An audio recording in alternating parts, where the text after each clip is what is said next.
Mixed signals from the latest jobs report and the industries who are putting more people to work in San Diego. I'm watching the game for the food and the fun. Game on! Counting down to the biggest sporting event of the year, the companies who are banking on all that Super Bowl star power. Speed up the belt, speed up the belt, speed up the belt, speed up, speed up, speed up, speed up the belt. The American dream on stage in San Diego. The classic story of people who want to make a better life for themselves. KPBS Evening Edition starts right now.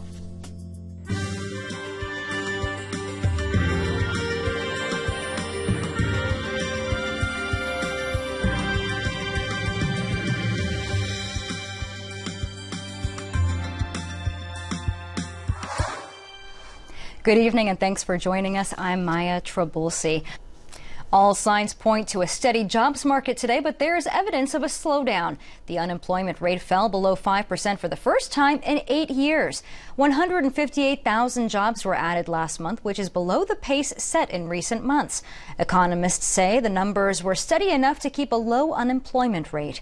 Manufacturing and retail saw their strongest job growth in the past 12 months. Most importantly, this progress is finally starting to translate into bigger paychecks. Over the past 6 months, wages have grown at their fastest rate since the crisis. And the policies that I'll push this year are designed to give workers even more leverage to earn raises and promotions. So, unemployment, deficits, gas prices are all down. And analysts say the slowdown may be a sign troubles overseas could be dampening business confidence. And in San Diego, the unemployment rate is even lower than the national average. KPBS reporter Susan Murphy tells us which San Diego job sectors are going strong. The number of people searching for work in San Diego County has been on a steady decline. The unemployment rate has dipped to 4.7% from a high of 11.1% 5 years ago.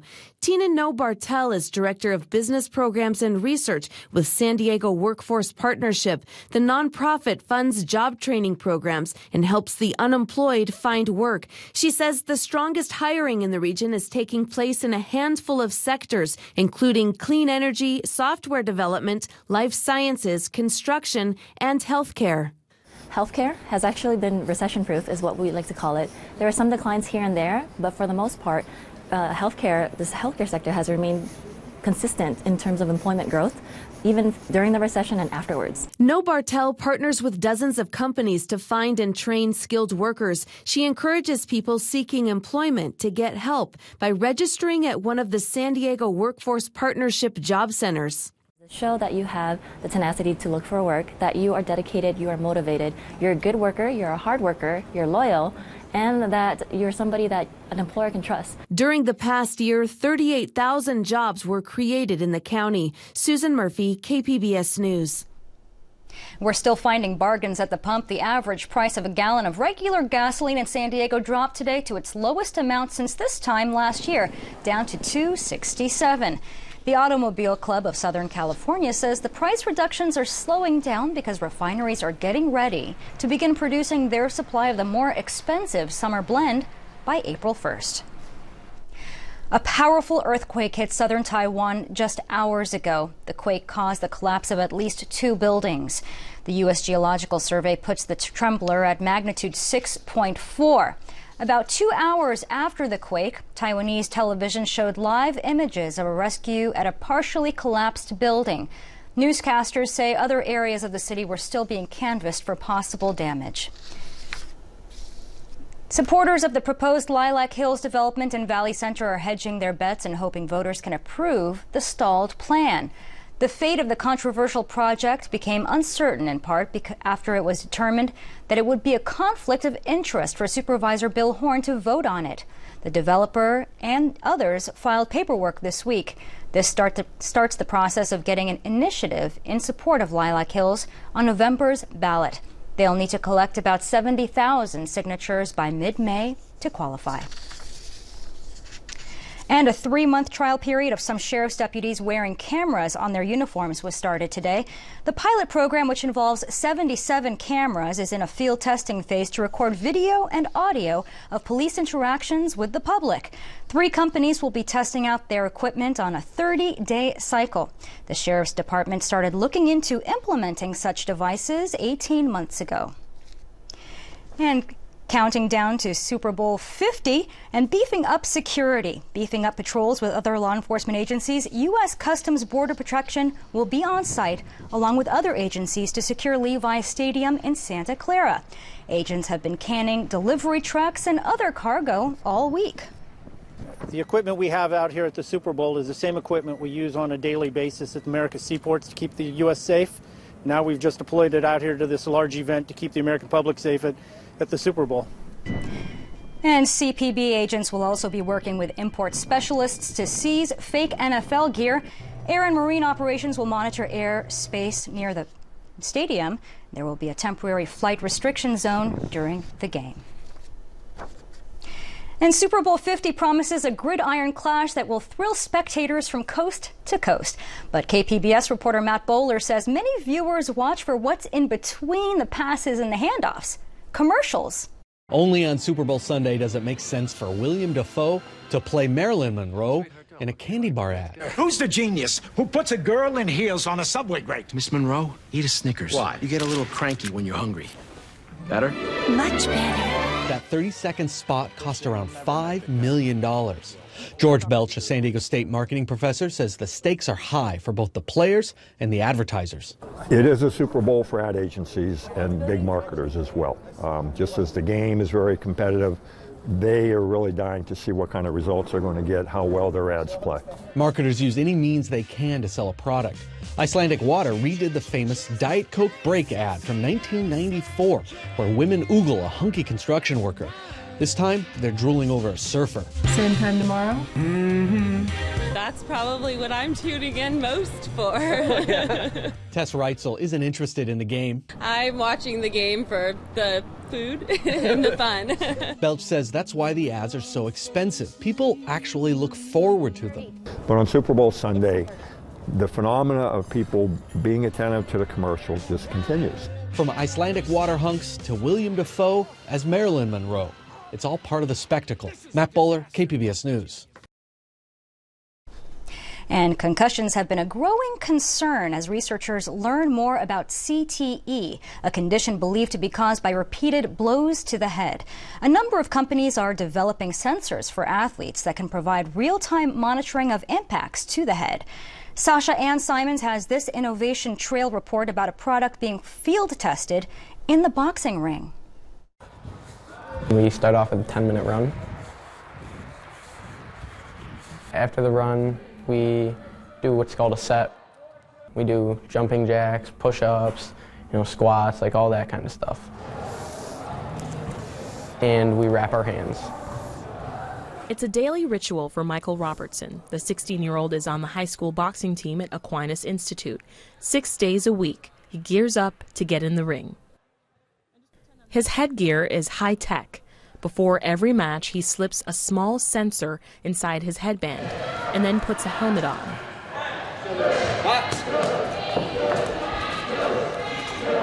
Jab after jab, the Lynx Impact Assessment System, or IAS, sends real-time data to his coach and parents through an app.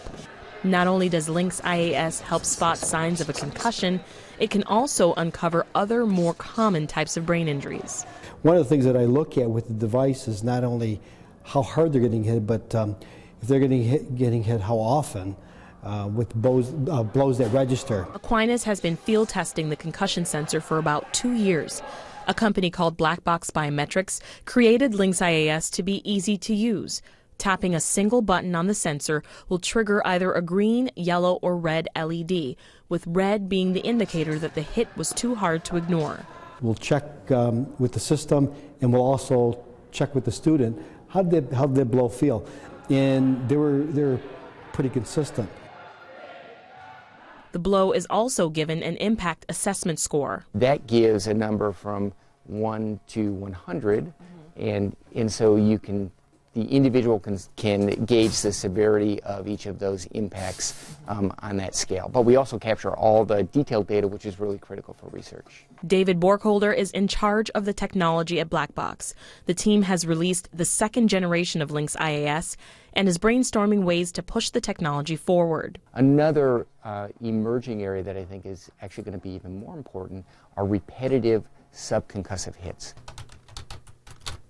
But what happens to the brain during a concussion? The brain's made up of cells that are kind of like wires, like spaghetti strands.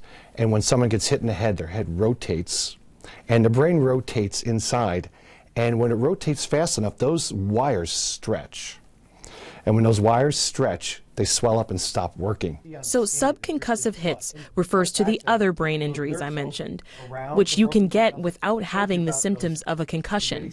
And according to Dr. Jeff Bazarian of the University of Rochester Medical Center, it's important for sensors like Lynx IAS to be able to pick up on those too. There are football players that get hit all the time, day in and day out, never have a concussion. We look at their brains, it looks like they have some mild brain injury. Over the years, more companies have introduced impact sensors, and more doctors have diagnosed concussions. Bazarian says that wasn't always the case. So people would say, oh, these problems that you're having are not rooted in anything real. They're just a psychiatric response to being hit. But now that we can see it, people are saying, oh, wow, this is kind of like a stroke or a mini stroke. There's actually injury here. There's an adage in boxing that the best defense is to not get hit. Arioli is a firm believer that technology can't take the place of his experience and good training, but says he thinks devices like Lynx IAS are useful. Well, I could see if they need to keep their hands up, but it gives me something to show them, physically show them. Look how often you're getting hit. You know, what's the story here? For the Innovation Trail, I'm Sasha Ann Simons. And the Innovation Trail report was made possible by the Corporation for Public Broadcasting. Dean Spanos is back and getting friendly with the city he shunned. San Diego Unified trustee Marnie Foster pleads guilty and steps down. We may get a Christian resort in Mission Valley. And what are we going to do with all that police body cam video? It's all on the roundtable tonight at 8:30. Protecting a game day staple, the U.S. Department of Agriculture is now taking steps to tackle foodborne illnesses such as salmonella in chicken. Officials have set new safety rules that target the cuts rather than the animal as a whole. They also plan on increasing the frequency of testing. Salmonella accounts for nearly 1 million foodborne illnesses per year. And the newly created job of overseeing the Bureau of Medical Marijuana Regulation has been filled. Governor Brown appointed Lori Ajax as the medical marijuana chief. She is currently the chief deputy director of the California Department of Alcoholic Beverage Control. Ajax must be confirmed by the Senate before she can assume her new role. A new poll revealed nearly 1 in 5 Californians would stand behind Mayor Kevin Faulconer if he decided to join the 2018 governor's race. Faulconer has not shown any intention to campaign, but he is currently running for re-election in San Diego.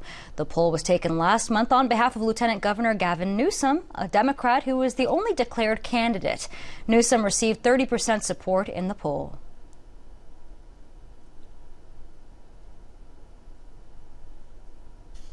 And it will feel more like spring break this weekend as the East Coast shovels out from the next winter storm. Some San Diegans will be at the beach. Here's Molly Cochran with the story. Well, the stormy track continues to remain farther to the north of San Diego County. Here's a look over the past 6 hours. Radar and satellite showing that cloud cover building into the northern half of the state. And we are going to see this pattern continue into the extended future. We have this nice ridge setting up across the southwest, and this is going to mean plenty of bright sunshine and our temperatures going to be on the rise. So here's a look across our area over the past 6 hours. Barely can even tell this is really working other than a few clouds. Really not too much to report. So San Diego County stays beautiful for tonight. One thing that is noteworthy is we are going to have some dangerous swimming conditions through the evening hours across the immediate coastline. So might want to check in with the lifeguard before you head into the water. We have some larger swells and also the potential for some rip currents. Also, we have a wind advisory in effect until about Saturday at 1 o'clock local time. That does include Mount Laguna, but does not include Borrego Springs. So we are going to be watching Santa Ana winds begin to pick up over the upcoming weekend, at least for a little bit. So here's a look for the rest of tonight. Dry skies for Mount Laguna, Ramona, into San Diego and Oceanside. Temperatures, generally speaking, pretty right on the money as far as we should be for this time of year. Now, as we head into Saturday, I think you're going to like what you see here. We're going to expect lots of sunshine out and about LA, San Diego, across the interior sections. If you have getaway plans to Las Vegas or Phoenix, dry here as well. And we're also watching our temperatures rise. And I can tell you, I've looked at some of those forecasting models well into next week, around Friday of next week, and this dry pattern is just going to stick around. The stormy track really staying farther off to our north. So enjoy the sunshine for the upcoming weekend. Temperatures rise above average for this time of year, getting to 80 for a daytime high on Monday along the immediate coastline. Definitely some good beach weather. Farther inland, temperatures going to be in the mid to upper 70s Sunday into Monday as well. Plenty of bright sunshine, and it will be very warm for this time of year. So lots of opportunities coming up to enjoy yourself. One thing to note is that the wind is going to be continuing as we head into Monday across the mountainous regions. Daytime high of 66 degrees will stay dry into Tuesday and also the middle half of the week. Across the desertous regions, temperatures getting into the 80s by Monday. Will stay there for Tuesday and Wednesday. Pretty similar scenario here. We're going to be dry, bright, and also rather warm for this time of year. Molly Cochran, KPBS News. A gruesome legend surrounding the building of India's Taj Mahal is the basis of a new play at the Jolla Playhouse. KPBS culture reporter Angela Carone says despite all the blood, the play's a comedy. When we visited rehearsals for Guards at the Taj, Beauty shall live! The team had only been at it for a couple of weeks.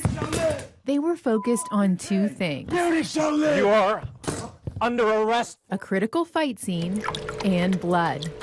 Every week there's a blood meeting. I'm like the president of the United States. I get like a blood kind of debrief at the top of my morning. The blood is actually, it feels like another character. All right, we're heading into our blood headquarters here at La Jolla Playhouse for Guards at the Taj. Before we go any further, let's explain why there's so much blood in this play. Jaime Castaneda is the director. It's about two brothers, but who are really lifelong friends, who are guarding the Taj the night before it's unveiled. That's the Taj Mahal, one of the 7 wonders of the world. Playwright Rajiv Joseph based what happens next on a popular legend about the Taj Mahal. But it definitely has been kind of passed on from generation to generation about a beheading or several beheadings of the workers who built the Taj Mahal. Supposedly, this emperor ordered their hands cut off so they could never build anything as beautiful as the Taj Mahal again. And then in our story, 20,000 men are beheaded magically in one bloody, gory scene. It happens early in the play, but the 2 actors who do the beheading were a little surprised the director gave it away. Come on, Jaime. Are you kidding me right now? Come on. Well, okay. Well, since the cat's out of the bag, okay. Let's see. What do we do? Okay, you want to do this? Which beheading? See, this is a dark comedy. We're laughing at a beheading. The team hopes the audience will laugh too.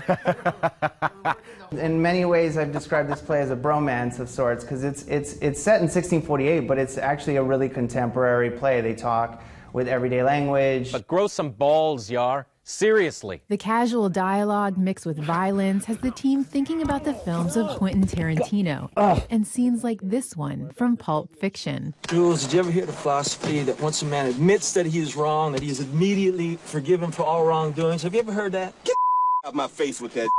There's literally brains on the seats, and they're just having the most casual talk. Nobody would ever tell us to do anything again. Like a lot of comedy duos, the two guards are very different. You want me to kill you tomorrow morning? Is that what you want? Manu Narayan plays Humayun. He is very structured, I think, and enjoys the structure of being a guard, but also enjoys the world that his friend brings to him as well. I don't want Taj Mahal to be the last beautiful thing ever made. Babak Tafti plays Babur. Then the king. Beauty shall live. Babur is loose. I would say he's as loose as it comes. He's a dreamer.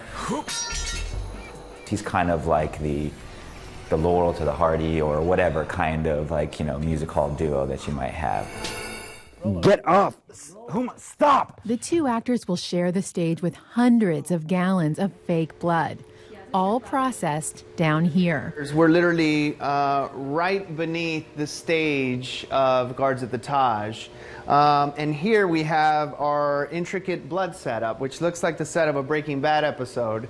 After trying 15 to 20 different recipes, Castaneda finally approved the look of this blood, which is kept in these tanks. That then pumps into this valve that then shoots directly up into our stage and where the pit of blood is for this production. The blood has to be kept warm because the actors get it all over their hands, face, and costumes. We're reading at close to 90. If they hear you, they'll have an elephant trample you to death. This is the first show Castaneda is directing for the Playhouse since being named Associate Artistic Director. It's a bold choice. This feels like a square up, as in between brothers. But one he's proud of.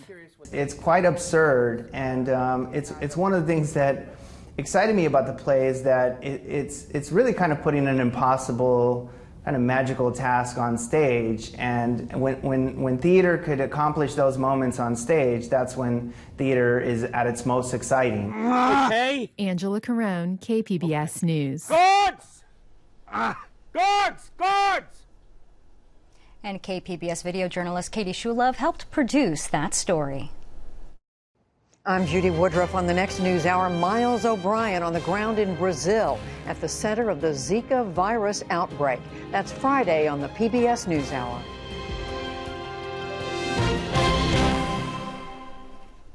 E.L. Doctorow's 1975 novel Ragtime has inspired a feature film and a stage musical. KPBS arts reporter Beth Accomando took in a rehearsal of the San Diego Musical Theater's production that opens tonight. For more than a century, the Statue of Liberty has been saying to the world, give me your tired, your poor, your huddled masses yearning to breathe free. The story of immigrants coming to America is part of San Diego Musical Theater's production of Ragtime the Musical. Louis Pardo plays Tata, a Latvian immigrant in the early 1900s. Tate comes to America in search of something greater and finds that it's just the same story in a different place. And he just doesn't necessarily know what to do with this because he's brought his daughter over here. He's banked everything on the idea that the American dream will come true for him. When it doesn't, it's crushing. And his story is finding his way to the American dream. Ragtime is a story of people who are trying to make a life for themselves in America. My name is Nicole Pryor, and I play the role of Sarah, and I am a member of the Harlem group. There are 3 groups in the show. There's the New Rochelle, there's Harlem, and then there's the immigrant group, and my character is one of the Harlem. 5, 6, 7, 8. Think of what a better man shall see when Mr. Henry Ford puts me at the wheel of a Model T. Jay Donnell plays Colehouse Walker Jr., who's also part of the Harlem group. He's a very proud man, very confident, and even though he's met with racism of the times, he always does his best to carry himself above rather than give in to the hate. My name is Carolyn Agan, and I'm playing Mother.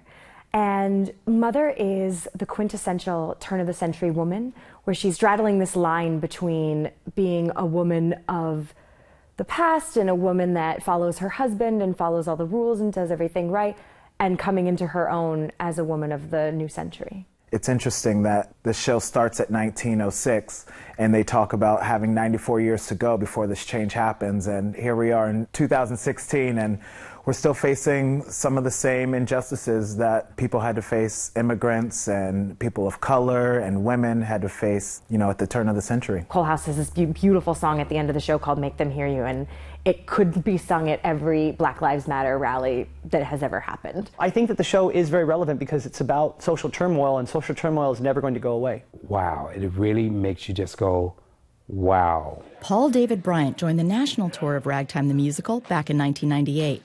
He's now directing the show. The message of Ragtime is live and let live. It's just like, I'm not the same as you, but I'm my own person and I respect you, so I expect you to respect me. What I'm learning from this show and what I learned in my life is that inclusion is something that needs to be learned and practiced. In order for the world to be what Martin Luther King talked about, equal, you have to practice inclusion. It's so, I'm sorry, I just get, because people don't